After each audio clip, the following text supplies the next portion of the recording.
বিদ্যুৎ খুবই স্পর্শকাতর জিনিস, বা তেল তো এটাকে টোটালি একটি বিধ্বস্ত পরিস্থিতির ভিতরে নিয়ে গেছে শেখ হাসিনা।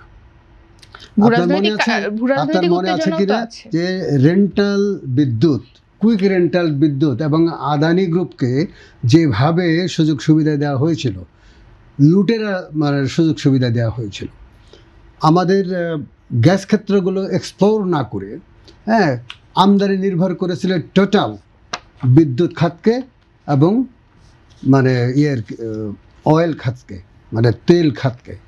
বিশেষ করে বিদ্যুৎ উৎপাদনের জন্য যে গ্যাস লাগে, যেটা এলএনজি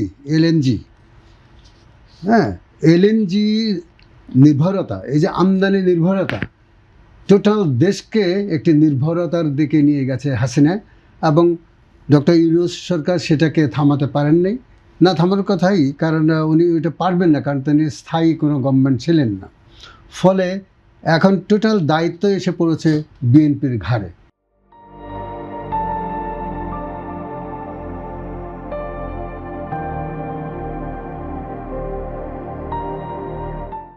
বিএনপিকে এটা বহন করতে হচ্ছে।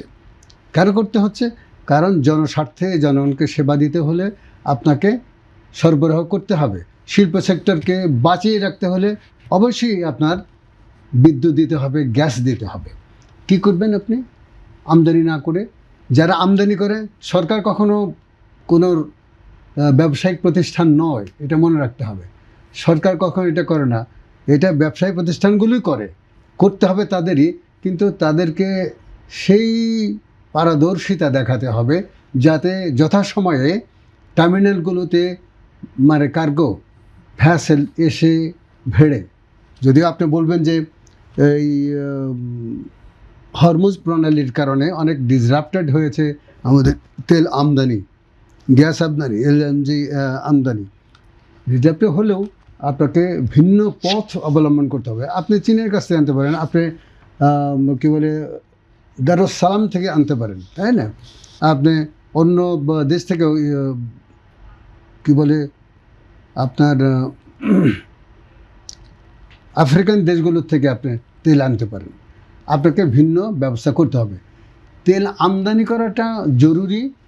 বেসরকারি খাত কি সরকারি খাত এটা নয়, সরকারি খাত দিয়ে আপনি এটাকে করতে পারবেন না, কারণ সরকারের রন্ধ্রে রন্ধ্রে কি দুর্নীতি রয়ে গেছে। আমরা মানসিকভাবে নৈতিকভাবে অবনত, আমরা দুর্নীতিপরায়ণ, আমাদের চিন্তা হলে দুর্নীতিপরায়ণ, আমাদের মানসিকতা দুর্নীতিপরায়ণ, আমাদের দৃষ্টিভঙ্গি দুর্নীতিপরায়ণ।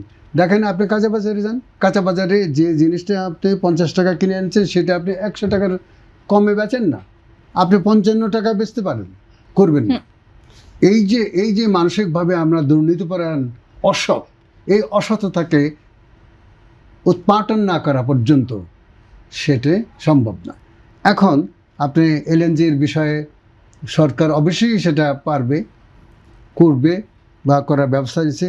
তবে এই পথটাকে আপনি যদি এই যে সরকার নিজেই কেনার যে ব্যবস্থা করছে, ইতিমধ্যেই 4-5টা কার্গো মানে সিঙ্গাপুর থেকে আনার ব্যাপারে তারা করেছে, কিন্তু এখনই এসে পৌঁছায় নাই। না পৌঁছালে কি অবস্থা হবে?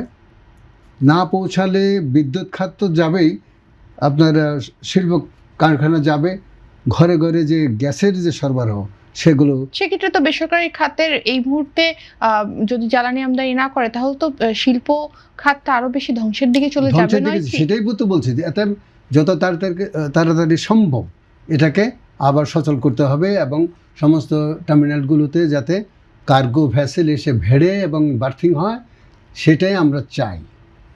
এখন সরকারের মূল দৃষ্টিভঙ্গি কী? সরকারের মূল দৃষ্টিভঙ্গি হবে যে আপনার কি সম্পদ আছে, আপনার যে সম্পদগুলো মাটির নিচে রয়ে গেছে, সেই সম্পদগুলো এক্সপ্লোর করছেন না কেন? সেগুলোকে উত্তোলনের দিকে নিয়ে আসছেন না কেন? বাপেক্সকে যথার্থ টাকা এবং লোকবল, টেকনিক্যাল মানে সাহায্য করছেন না কেন? করলে পারে তাহলে আমরা আমাদের গ্যাস ক্ষেত্রগুলো থেকেই আমরা গ্যাস উৎপাদন করতে পারি। তবে এটা সময় সাপেক্ষ। 54 বছর চলে গেছে, ধরেন আরও 30 বছর চলে গেছে, অথবা হাসিনার 17 বছর চলে গেছে, কিছুই করেনি, বরং পরনির্ভরশীলতার দিকে আমাদের ঠেলে দিয়েছেন।